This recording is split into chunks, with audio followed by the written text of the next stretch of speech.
listen to the music and dig to the summer breeze.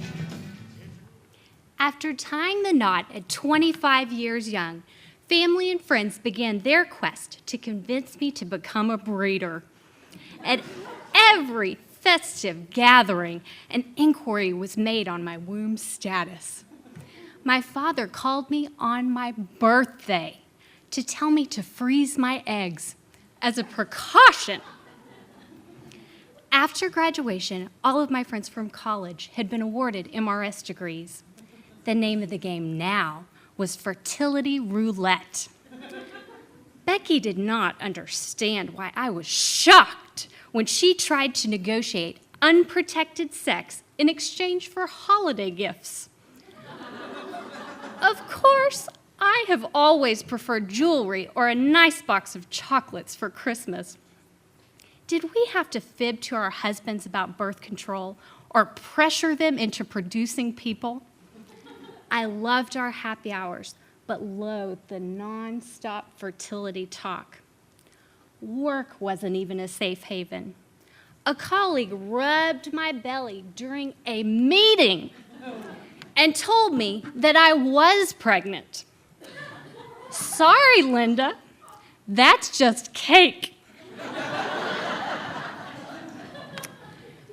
Everyone around me was advocating for a mini-me with more fervor than a PBS pledge drive at the end of the fiscal year.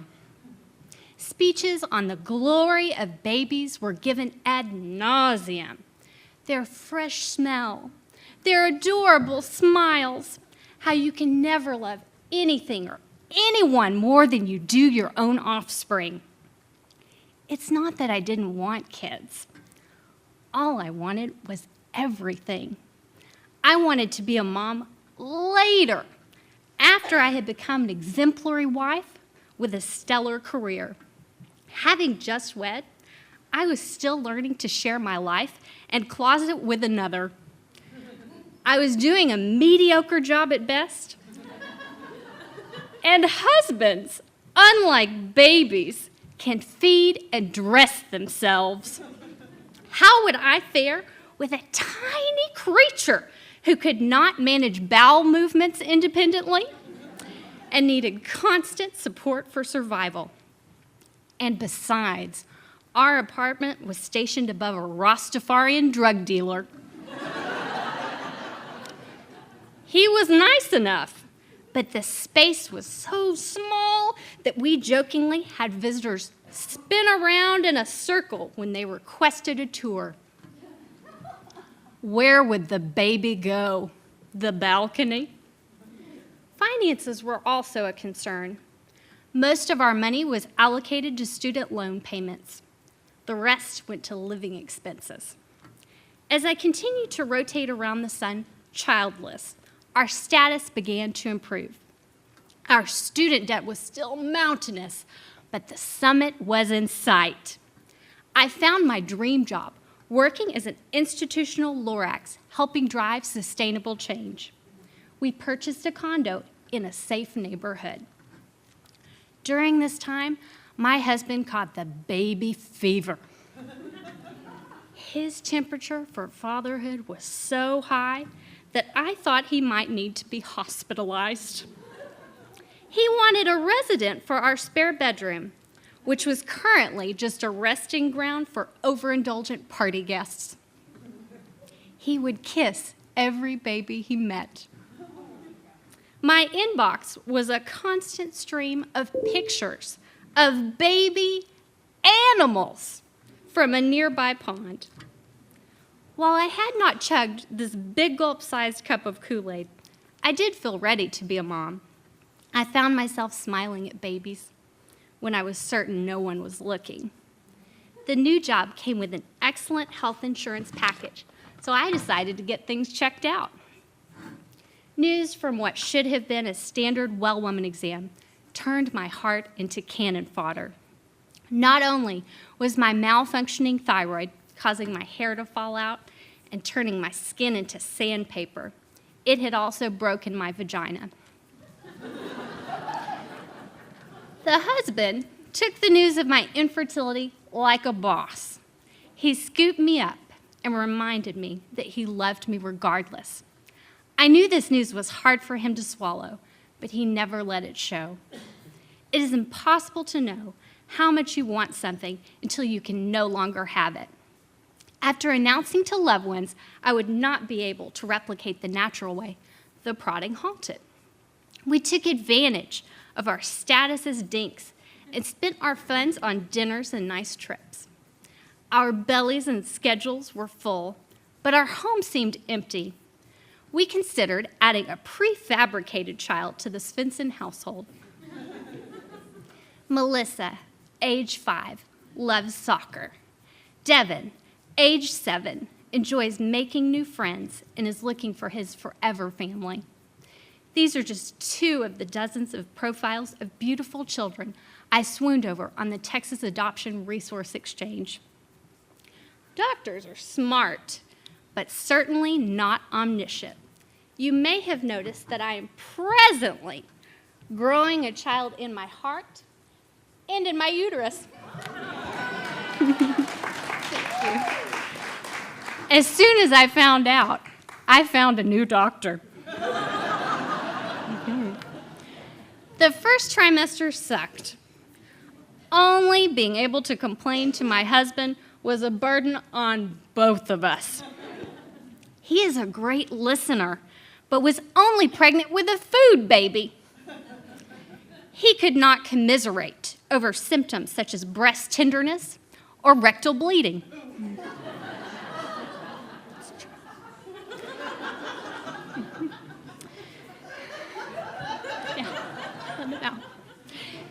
Thank goodness for the second trimester. Sharing the news of our fetus was a bigger delight than the decrease in nausea. We made the announcement through a tour of our condo. Since my mom was told that I, her oldest child, could not have babies, the crib was an especially creepy touch.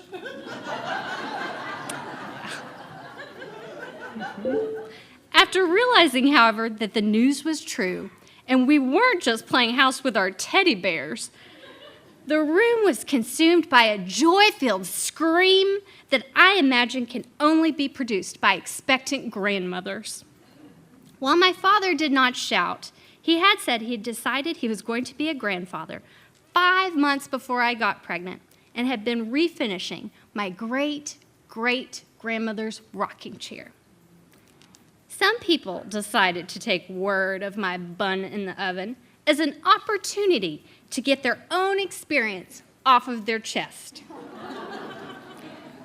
Tiffany shared the story about how her baby bit off half her nipple while breastfeeding. Her face relived the pain as she then revealed that with one top hat dangling, she had to continue nursing. My grandmother told me that I would shit the bed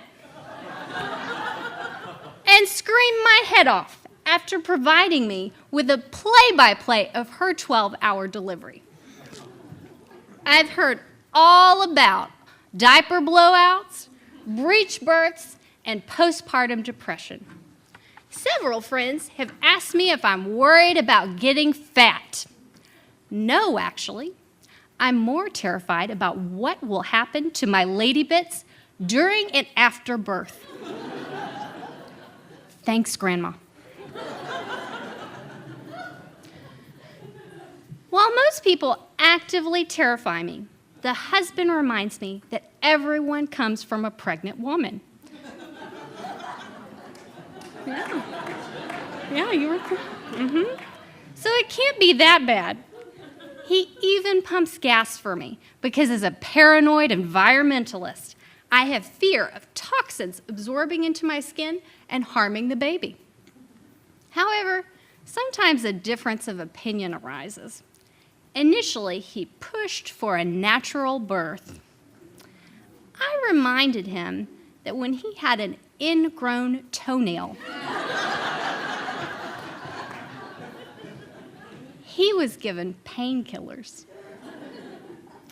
That's right, a fucking toenail.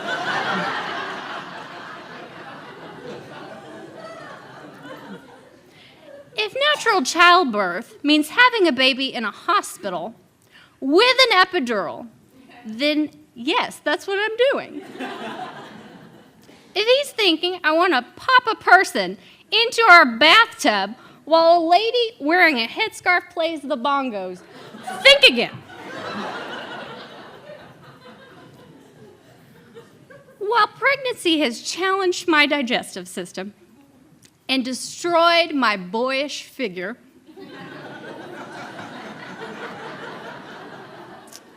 hello, boobs!